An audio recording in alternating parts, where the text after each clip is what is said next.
All right. Hey, students. So today we are going to talk about argument writing and what that looks like. And so for our first major essay in our class, we are going to be doing an argument piece. It's likely that you are going to see argument on the T and Ready, although we can't be sure. We have three major modes: argument, informational, and of course narrative. Now, argument and informational are kind of unique because they're very similar. They are just kind of just a little bit of a slightly different flavor of the same thing. So I like to tell students, if informational writing, just an informational essay in general, is like the flavor vanilla, then argument writing is vanilla bean. So argument writing just has a couple of, just a couple of different features than informational writing. So if you can do argument, you can do both very easily. So we're going to start here. And my hope is that a lot of this is review. So I'm going to go a little quickly, and this may be a little bit of a longer video, so we're going to have pause breaks and stretch breaks throughout. Okay, and also be filling out guided notes as you're watching today. So let's talk about what argument is, what an argument essay is. It is a type of writing in which you establish a position. So you take a side, and we call that a claim. You take a side on a topic, and you have evidence and logical reasoning to support your side, right? Now, I want you to note that the term claim is really the same thing also as a thesis statement. We use really thesis statements when we're just talking about, mostly informational writing, but those two terms are exactly the same, okay? But we use the term claim with argument. Now, I just want to talk to you about a literary analysis argument, because that's really what you're going to be doing on the T and Ready. And all that means is, instead of going out and collecting research to support an opinion and give an argument, you're already going to be given a couple of texts, maybe three, to read, and you're going to formulate an argument based on those texts that the state gives you and based on a prompt that they give you. So you're really you're pulling from two pieces or three pieces that you're going to read to formulate that argument. And you have to prove that your perspective on the information that you read is valid. And so that just means really it's a reading test and a writing test, I guess is what I'm trying to say to you, because you have to read and understand and synthesize the information that they're giving you to read, and then you formulate an argument and show them that you can write a strong argument. So you've got a couple of things going on there, which is why we were working on that skill of reading things closely, right, and breaking them down. Okay, so moving on, terms to know, and again, hopefully some of these are a review. Again, we use the word claim, same thing as a thesis statement, but it is your overall stance, the side you take, and of course a claim is always arguable, okay? And it's something that needs evidence to be proven, okay? Main points. Reasons, let me back up, are your main points for why you believe the way you do. Okay, they're going to help justify your claim. For instance, I'm going to show you an example essay throughout this slideshow on the idea of cell phone use in the classroom. Okay, and so I'm going to take the stance right now that cell phone use in the classroom should be banned. All right, and I have a couple of points that you're going to see that I'm going to make. One of them being that cell phone use impacts teachers. And the second reason is going to be that it impacts students. So you're going to see that. So those are the reasons that you feel a certain way. This would be the reasons that I believe cell phones should be banned. Okay, counterclaim. That is your opponent's stance, right? The side that they're going to take. Someone can go against you and argue with you. And obviously, I gave you the example of cell phones. If I say they should be banned, the counterclaim would be that they shouldn't be banned. Right? Okay, so it's your opponent's side. Rebuttal. This is really, the counterclaim and rebuttal is what makes argument different from informational. Because when you do this, you have to specifically in your argument acknowledge a counterclaim, and then you have to dispute it, or we call rebut it. It's like, I see your side, but my point of view is still the correct one. Okay, so you spend an entire paragraph addressing the counterclaim and rebuttal. Okay, going back to defending your claim. And I always like to think about this as like when I write an argument essay, like I'm a lawyer in a courtroom, right? There's going to be that cross-examination. You know, the counterclaim's like the cross-examination, but I have to like pull it back around and still prove that my belief, my stance is the correct stance. Okay, so that counterclaim and that rebuttal paragraph that you have to write in there, that's what makes it different from informational. All right, we're going to look at some sample argument topics, and as we go through these, I want you to respond to the topic in a sentence, a full sentence. So you're going to tell me if you agree or disagree, but you got to tell me why. Okay, you can't just say yes, I agree or I disagree. The why is where it's at. That's the reasoning part, right? You've got your topic, your claim, and then the why is the reasoning. And you're going to fill this out right along in your guided notes. So when I pop up the topic, if you will pause the video so that you can respond in your guided notes. Okay, we're just going to get our juices flowing. Here we go. All right, here's your first topic. Energy drinks should be legal to purchase at any age. All right, pause the video and write your sentence. Do you agree or disagree, and why? Okay, moving on. Topic number 2. Minors should be allowed to get a tattoo without parents' permission. Agree or disagree? Tell me why. Write your sentence and pause the video. And topic number 3. Video gaming is dangerous to a teenager's health and well-being. Agree or disagree? Pause your video, write your sentence.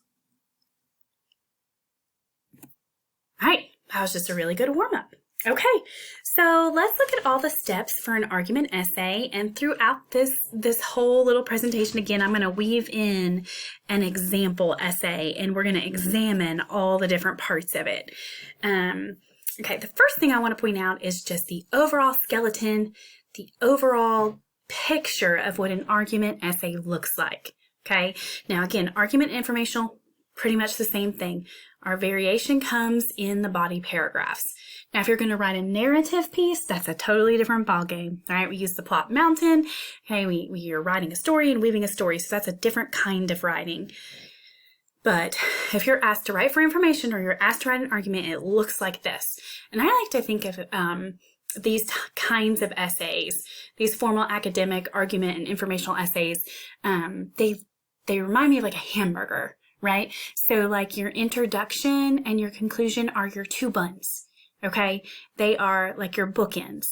They go together. They're a mirror reflection of one another. But your body paragraphs, they are the meat, right? That's where all the good stuff is. Your meat and your fixings and your extra. And if we go back to thinking about traffic light, you know, your introduction is the green. You got to start your essay. And the body paragraphs are the yellow. That's where you slow down. That's where you're arguing and where you're proving your points, okay? And then your conclusion is, of course, the wrapping it all up. That would be your red, okay? So your green, yellow, red. All right, let's start by looking at the introduction. Well, actually, start by looking at the claim. Number 1, you got to make sure your claim is strong and precise. Okay, so let's talk about that. Okay. We always start with a belief, like I just said a moment ago. Cell phones should be banned, okay? A belief is, or like an opinion, I call it an assertion. It's this like confident opinion about your topic.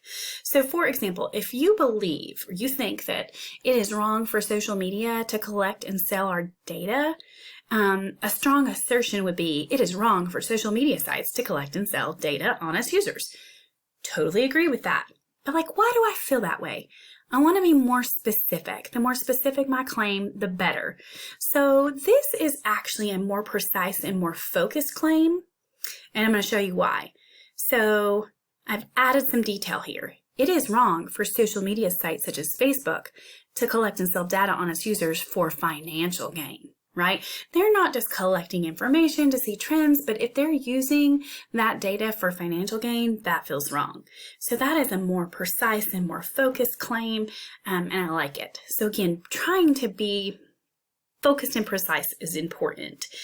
And then sometimes you have to think about your claim a little bit. Here's another assertion. Cell phones are distracting in class. Okay, that's actually, that feels a little bit more of like a supporting reason. Okay, so you want to think about what's the real argument. Okay, yes, they are distracting in class, but let me back up a little bit. The real argument is that they shouldn't be allowed in general because they're distracting. So make sure you're not trying to make a reason, like a supporting reason that supports your claim. Make sure you're not trying to make that reason a claim. So again, that would be a reason. I could write a whole paragraph about how they're distracting, but my actual claim would be cell phones should be banned from the classroom. Okay? So just make sure that you really work on whittling that claim. That is your entire essay in a nutshell, your claim, your thesis. Like, I should be able to read your thesis, read your claim, and know, okay, the whole essay is going to be about this. All right. So it's very important to get that right and make sure that you have something good to write about and you'll have good supporting reasons for it. All right. We're going to take a quick stretch break here. You can pause your video before we start talking about all the pieces of an essay. All right, let's talk about the introduction, our top bun, right? Okay, you always hear that you need a good hook to grab your reader's attention, okay? So let's talk about that. All right, you get your hook, okay? And then, let me escape out of here. I like to show you this visual. This is a visual of an introductory paragraph. I like to think about it as an upside down triangle. You're going to start with a hook, right, which is like a really broad statement to sort of get your readers interested. And then you're going to whittle that paragraph down to your main point, which is your claim. So you start very general and get to your specific claim. Okay, so got to find a hook. Then some sort of transition statement that points out the importance of the topic. And here, this transition statement, especially on the T and Ready, is going to really mention the articles that you've read and the authors and what those articles are about. And then, of course, you've got your claim. So that is an overview of what you've got in your introduction. Now, I will say, which I'm going to say this here in just a second, sometimes students get really stuck right here. Oh, I've got to have this like beautiful hook, right? And then they can't figure one out. And so they're like, I can't write this essay. Okay, the whole essay is not about the hook. In fact, in a time situation like the T and Ready, if you are really struggling on that hook, I would start here where I would just talk about the articles and the authors and go into my claim and then maybe come back to my hook. It's important and it's sophisticated, good writing, but if you are stuck in a time situation, do not get stuck at that hook. Move on and come back at the end. So I'll talk more about that when we really get into writing. I do have a couple slides here that you may want to reference back when you actually start writing your essay, but I have some examples of how you can hook your readers, all right? This is one of my favorites, always just creating some sort of picture for the reader. A quote is another great way to start. So you've got lots of different options here. Some sort of personal anecdote, that's a personal story, maybe with a question. We want to go beyond just like the one question and we want to make it a little more solid, but you have some really great options for hooks. Don't let that hook get you stuck. Okay, I'm going to start with this essay that I told you about. So we're going to look at all the parts of a whole essay that I wrote on my stand on a topic that cell phones should be banned. Okay, so here's my introduction, and this highlighted part in particular is my hook. So, okay, imagine sitting in class taking your final exit exam for high school. Your future depends on the results of this test. You feel confident until you hear a buzzing noise next to you. A student in the desk beside yours pulls out their cell phone and begins texting right in the middle of class. You lose your focus, wondering if you should tell the teacher or just ignore it. Okay? This situation is all too familiar in today's high schools. Students using cell phones have become a great distraction in the classrooms, causing tension for both teachers and students. Therefore, cell phones should be banned from the classroom. All right, this is an anecdote, like a little personal story, and actually kind of a verbal picture too. Like, imagine this. Okay, So this is the whole introductory paragraph, all right, with my claim and everything. But what I'm showing you here is all of this is the hook. All this is the hook. I'm kind of getting inside the reader's head. Imagine this. You're taking this really important exam here, right? So, okay. That's my hook. Moving on, transition, okay, where I am making a connection. I'm linking the hook to my claim. Going to link those two things. This situation is all too familiar in today's high schools. Students using cell phones have become a great distraction in the classrooms, causing tension for both teachers and students. So that's the link to my final statement, which is my claim, therefore cell phones should be banned from the classroom, okay? And again, in a T and ready situation, we might also need to be mentioning here the authors and the name of the text. Moving on. Okay, claim, here it is, therefore. And I know everyone agrees with me, right? Hey. Okay, moving on, the body paragraphs. Okay. I also sometimes call these the claim paragraphs. These are where you start weaving in the reasons to support your claim, right? And each paragraph focuses in on one single reason. So you have a whole paragraph dedicated to a single reason. All right, and I'm going to show you how that breaks down. Okay, I'm showing you here too, although I didn't do a very good job, that these body paragraphs follow the trees formula. Okay, so you get your topic sentence with your reasoning. They often go together. Then your evidence from the text, you elaborate on it, and then of course you've got your so what sentence.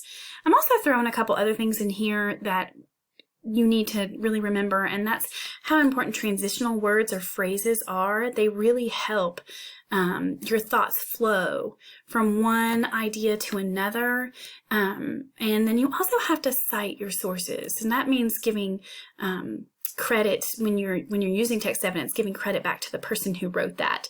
So we're going to talk a lot about that, but in general, those body paragraphs, they follow that trees formula that we've been talking about. Okay. In an argument essay, you want to make sure that you have 2 body paragraphs to support your claim, and then that your third body paragraph is all dedicated to the counterclaim with rebuttal, okay? So I just like this little graphic. You can't just say something is something because, you believe it one way to be without backing it up. That's what really differentiates argument from opinion writing. Okay, so you can write about your opinion and say why you believe the way you believe all day long. But in a true argument, you have to back it up with facts and details from reliable sources, right? And so that's where that text evidence comes in.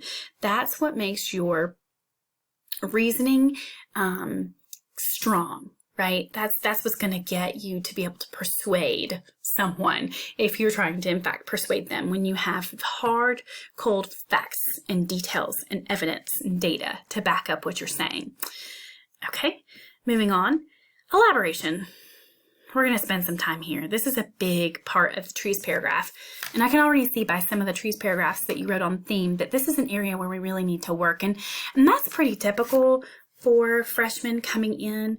You're great at, writing these paragraphs and pulling in the text evidence, but sometimes it's just dropped in there, and there's not really a good explanation or a good backing, a good elaboration on why you chose that evidence.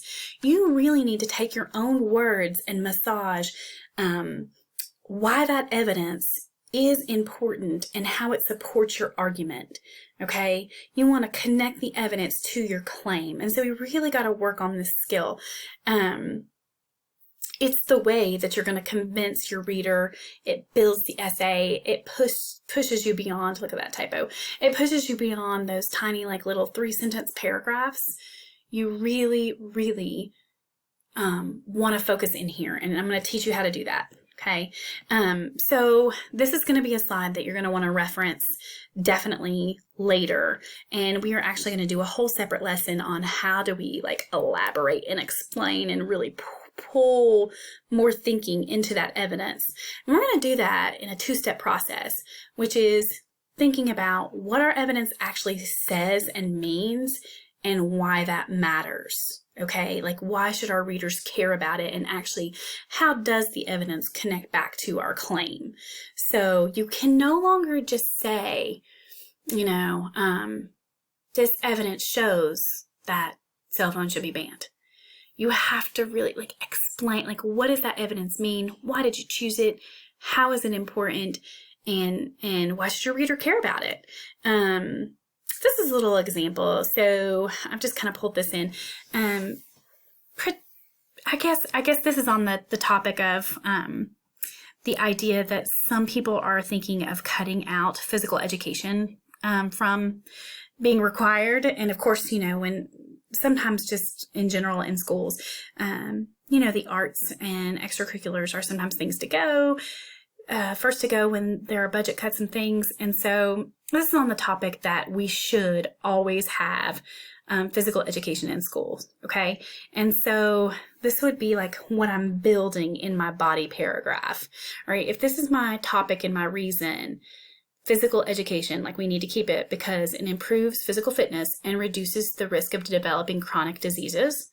That's why we should keep it. And then this is the evidence that I've pulled in from an article.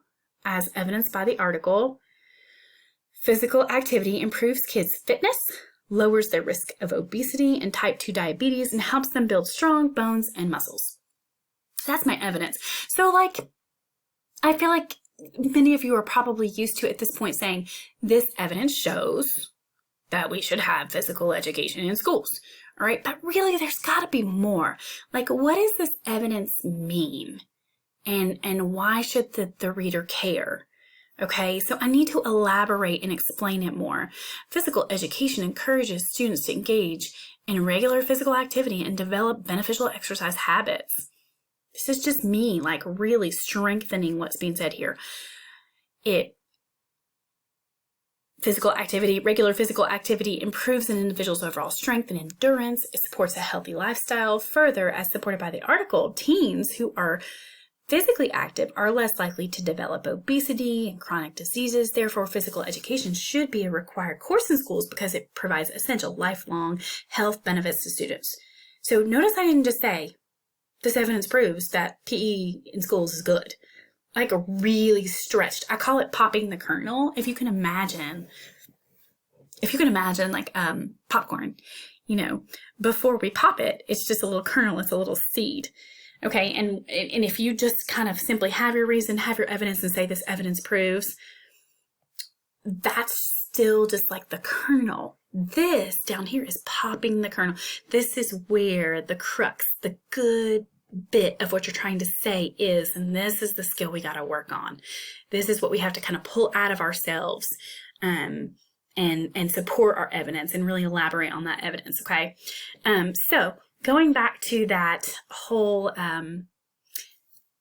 cell phone essay, this is an example body paragraph, okay? And I'm going to show you specifically where my evidence is and where my elaboration is. So you've seen my introduction. Here is body paragraph number 1, okay? That supports reason number 1. Cell phones should be banned from schools because they distract teachers from teaching. Reason 1. Text evidence. According to Armstrong Williams, author of Classrooms Are No Place for Cell Phones, students use their cell phones during school to send text messages during class, browse sexual content on the internet, cheat on tests, and even coordinate drug deals on school grounds. Williams says that all of these distractions put unnecessary stress on teachers and administrators who now have to police the use of cell phones. Whew. Wow. There's my text evidence to support my reasoning. Okay. My reason, my topic, and my reasoning. And I don't just stop here and say, this evidence proves that cell phones should be banned. This is where I pop the kernel. This is my elaboration. One text message containing answers to a unit test can invalidate an entire month of instruction. One image snapped in the locker room and posted online may have lifelong consequences. These actions can occur in mere seconds. Requiring teachers and administrators to monitor every student every second of the day is impossible. Yet, even if it were possible, is this what we want for our teachers to focus on? That's my elaboration. That's my own words, really elaborating on how this really connects to, teachers not being able to do their jobs, right? And of course, this is my so what sentence. They should be focused on instructing students in their academic field, not monitoring cell phone use. But that is elaboration, and that is one piece that is missing from a lot of student essays that I see elaborating on that text evidence, okay? Here are some sentence frames to help you. I know you've seen, this is like this evidence supports, all right? But this evidence proves, this evidence shows, those are your favorite, but you actually got to start here. What does this evidence mean? What is the author's point? What is it suggesting? What is it arguing? And then tell why it matters. So it's really a two-step process. What does your evidence say or mean? And why does it matter? Okay, this is going to be a great one to refer back to. All right, transition words. Let's just talk about this. This is just a little side. This is that same first body paragraph that I had up. Really using transition words to introduce your evidence is so helpful. It helps things flow. So I'm just pointing out here, this is a transition word, according to. Here's another transition word, yet. Okay. So great. All right, we're about 10 more minutes in, so I want you to take a quick stretch break before we look at the next body paragraph. All right, so back. Let's look at the next body paragraph. And speaking of transitions, we want to transition from one body paragraph to the next seamlessly. So let me show you what I've got going on here. Okay, this is the end of that paragraph I just showed you. Using a transitional sentence to link your reasons from paragraph to paragraph is super helpful. So remember, my first reason was kind of all about teachers and how cell phones are such a distraction from teachers just being able to do their jobs. So my second body paragraph, you'll see in my reason here, is going to focus on students. And so look how I transition in here to make this seamless. Teachers aren't the only ones who suffer from cell phone use in class. So that's a nice, good, flowy transition, like just going from one thought seamlessly to the next. Okay, and I'm going to read you the whole rest of the paragraph and point out the different parts here. So, second body paragraph, supporting this reason. Okay, students. Students are also easily distracted from learning. Jane Doe, a senior at Erie High School, says that she spends most class periods Snapchatting, checking her newsfeed on Facebook, and texting her mom. It's hard not to check my phone when I'm getting constant notifications. I don't want to be the last one to know if something big happens. As a result, Jane admits her grades have suffered since she has been allowed to use her cell phone in class. Jane is not the only one. Researchers at the Center for Economic Performance published a study in May showing that schools that prohibited cell phone use had higher test score results than schools that had allowed cell phones in class. I have a little citation here. This is the author of that. If a student has a choice to watch a funny YouTube video on her phone instead of an educational documentary in class, you can bet the student will choose the funny, more entertaining video. Even if a student chooses not to use her phone in class, other students who are can be just as distracting. Students may have many distractions, but banning cell phones is an easy fix to one of them. All right, that is my whole second reason. So I got one body paragraph supporting my claim about how it's distracting to teachers and another how it's distracting to students. I just wanted you here to notice that good transition into that second body paragraph. I want to talk to you about citations.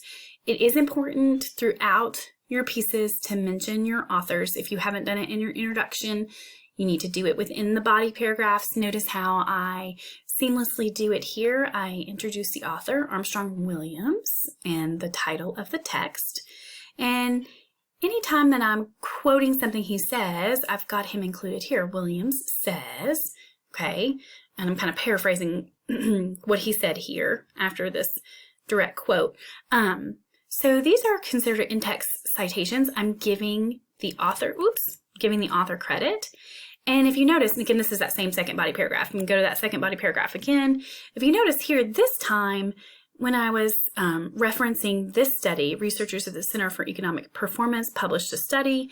I didn't really mention the author of that study, and so I need to do it at the end of my statement. And that's called a parenthetical citation, because the author wasn't really mentioned within the paragraph like I did earlier. So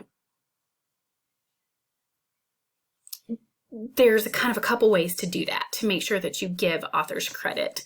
Okay, moving on.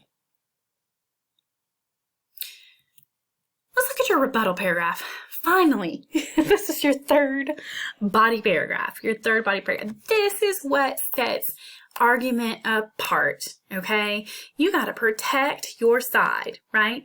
So you have your claim, and then you've got to mention the counterclaim, other person's side, and come back and refute it or rebut it, okay? All right. So again, counterclaim, opponent's side. Okay, rebuttal defends your argument. It gives you street cred. It shows you're not backing down. You know what you're talking about and you are credible. Okay.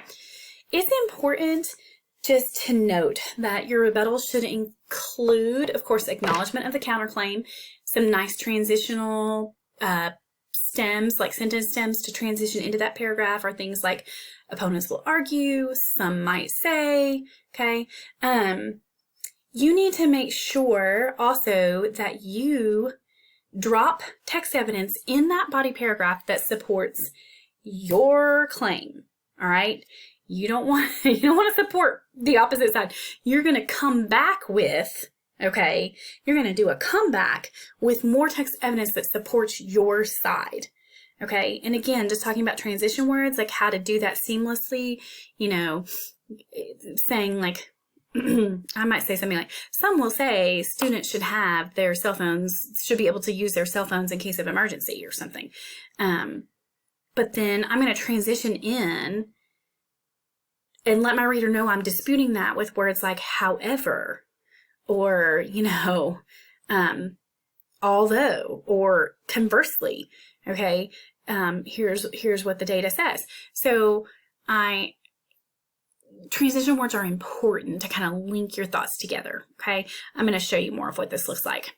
All right, here is my sample third body paragraph. This is all the counterclaim / rebuttal, okay? I'm going to read it to you. Some say students should be allowed to have their cell phones for emergency purposes. Peter Bronson, author of Smartphone Smart Kids, says many parents and students rely on cell phones to keep in touch in case plans change after school. Listen, this is the counterclaim with some reasoning from my other side, from my opponent. This is my cross-examination in the courtroom. But what I have to spend the rest of this paragraph doing is rebutting it or refuting it and just giving text evidence that still is like backing up my side. All right, so here I go. It is true that cell phones are useful for staying in touch, but transition word, students can communicate with their parents in many other non-disruptive ways. Today's schools are equipped with computers and internet access so students can send a message or send an email or text message, though many different this has been a long video, through many different websites, including the cell phone's provider's website, citation. If internet access is a problem, every school is equipped with a phone and will allow students to call in emergencies. Some schools even send out alerts automatically to parents. If our game is canceled due to weather or anything else changes in our schedule, our administration sends a note to all parents immediately. Oftentimes, they find out before the students.